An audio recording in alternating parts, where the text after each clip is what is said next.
এটি আসলে সাবেক স্বৈরাচার সরকারের বাসভবন। এটি সুধা সদন নামে পরিচিত।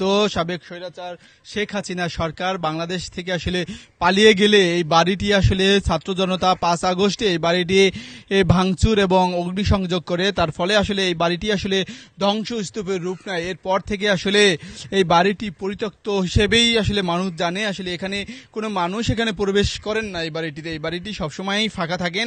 তবে বিশেষ করে এখানে ফাঁকা থাকে বললে চলবে না, ফাঁকা থাকে না এই জায়গাটি। আসলে এই জায়গাটিতে অপরাধী যারা আছেন, বিশেষ করে মাদক সেবী, বিভিন্ন ধরনের দেহ ব্যবসার মতন কাজ এই বাড়িটিতে হয়, তারা এই বাড়িটি আসলে প্রবেশ করেন, বিভিন্ন ধরনের অপরাধগুলো এখানে করে থাকেন। আপনাদের সরাসরি দেখছেন দর্শক, আপনারা এই বাড়িটিতে আসলে মানুষ আসলে সাধারণ কোনো মানুষ এখানে প্রবেশ করে না, কারণ এখানে অপরাধীরাই এখানে প্রবেশ করেন, যারা আসলে বিভিন্ন ধরনের মাদক সেবন করেন এবং এখানে বসে আসলে দেহ ব্যবসাটি করে, এই তথ্যটি বলেছেন।